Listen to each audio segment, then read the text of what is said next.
Mike Bossy grew up here in Montreal, a big family, 10 kids.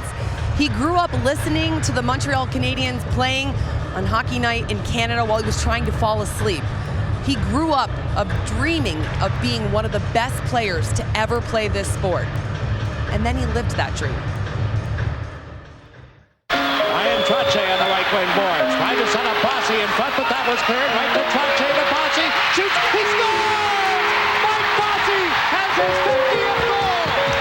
A standing ovation. 50 for Bossy. A minute 29 left in this game. Mike Bossy was drafted in the first round by the New York Islanders in 1977 and spent his entire NHL career with the franchise. He was the greatest pure goal scorer with 9 straight seasons of 50-plus goals, which is still an NHL record. His 573 career goals is the most in Islanders history. Bossy's resume of awards and records is impressive.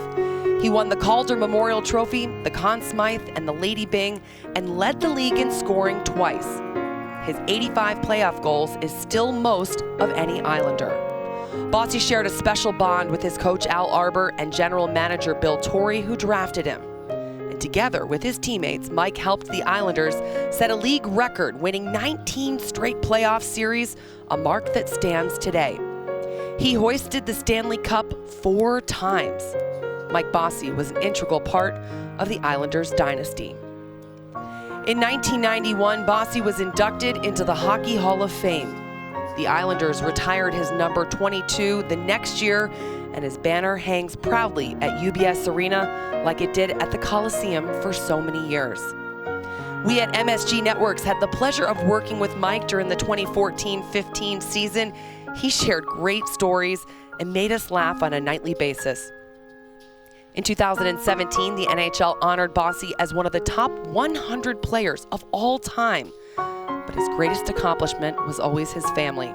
Mike loved his wife Lucy and his 2 daughters, and our thoughts and prayers are with all of Mike's family and friends during this very difficult time. Mike Bossy died at the age of 65. He will always be a part of the Islanders' legacy. May he rest in peace.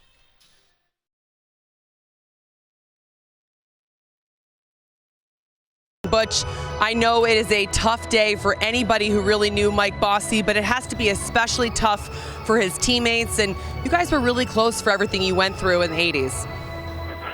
Yeah, it's been a real tough year, actually, Shannon. First Clark Gillies and then John Potifan and now Mike Bossy, and it's just a horrible thing at any point in time, but certainly to wake up in the morning and that's the first thing you read, it's devastating news. Certainly, we knew Mike was not doing well, but he was such a good teammate, such a good individual person, and having to deal with again the thought that you're not going to see Mike Bossy anymore is really devastating. And so passionate, Butch, about the sport of hockey, about his craft, scoring goals, wanting the best for this team. When you think back on your time as teammates, what comes to the forefront when you think of the name Mike Bossy? A sniper. I mean, the NHL has never seen a better goal scorer. I mean, he is the purest goal scorer that's ever played in this league, and his dedication to task was just unbelievable. I mean, you've heard the expression, you practice as you play or you play as you practice. Well, Mike Bossy was both. I mean, he played hard in the practice rink and he played just as hard in the real world. And he wanted to be better each and every day, and he wanted to make sure that he was ready to play each and every game. And he knew what his job was.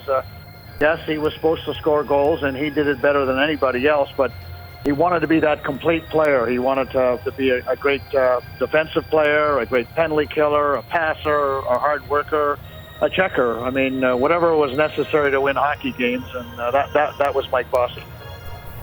Obviously, Mike Bossy, as you mentioned, one of the best scorers of all time, goal scorers.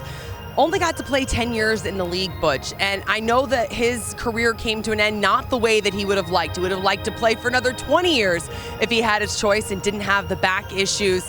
How do you feel like he handled moving on from hockey and still staying involved in the game and embracing all that extra time that he had with his family, which we know he loved so much?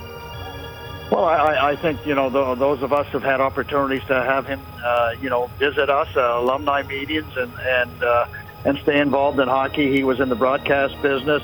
So his passion for hockey never changed one way or the other. I mean, he sold. He was a salesperson for the New York Islanders organization, selling boxes and what have you, and advertisements. So, I mean, he was never very far from the game. Yes, he might not have been on the island, but he was certainly very, very active in the Montreal game. And so all of us that basically stay our whole career involved in hockey was because we love the sport. And Mike Bossy was no different. And I know when he came to the island, he was always very optimistic, and he wanted the Islanders to win more Stanley Cups. It wasn't like, okay, we're the only generation should ever win a Stanley Cup. No. Like the rest of us, Mike was included in that group of let's win some more. Let's be the greatest hockey team in the world for as many years as possible. So he had a great love for the sport. Yes, he did. And Butch, I know he'll be cheering for the Islanders from heaven tonight. Thank you for your insight on this really tough day, not only for the Islanders organization, but around the NHL. We appreciate it, Butchie. Yeah, thanks a lot, Shannon. I appreciate it. And it's probably unique that Islanders are in Montreal tonight. So you're right, Mike will be there. Bryan, thank you so much for talking to us on what is a very difficult day for so many around the hockey world, and you in particular. You've lost a teammate and a close friend. In an effort not to steer you in any direction, what's top of mind when you think back on Mike Bossy today? Just our friendship, our bond, our love, our joy, laughter, just special chemistry. Those kinds of relationships come when you once in a lifetime, and I'm going to cherish this one like I always have, and with this family, and we will rally somehow. You mentioned that word family, and when you talk about Mike Bossy, there's two things that people describe him as: a goal scorer and a family man. Can you talk to the family man, Mike Bossy? Yes, that's one thing that people may not know about Mike. Was he's a proud father and a proud grandfather, and great husband. Like, people are in love, and they love each other. But Mike and Lucy, 50 years in love. That's a special connection. And he was his mom lived with him for 30-some years after his father passed away, and his brothers, his sisters revere, and all of those in hockey, respect. My phone is lighting up with condolences and wishes for Mike and his family, and I just love that. I think that reflects on Mike the person, Mike the family man, Mike the human. And it's a tough day. It's a hard day for me, but my heart breaks for his family. My heart is aching, but I can only imagine. But I got Lucy and Josie Ann and Tanya. They're strong, and I just really I love that the love that Mike and his family have. I'm a little jealous at times. I got lots of love in my family, but boy, I saw it firsthand all the time. And he is a special man. He was a special man and a special player, too, and I want to talk about that. You won 6 Stanley Cups yourself, one of the greatest players of all time. But what amazed you about Mike Bossy when you were playing together? Well, the incredible skill that people underrated.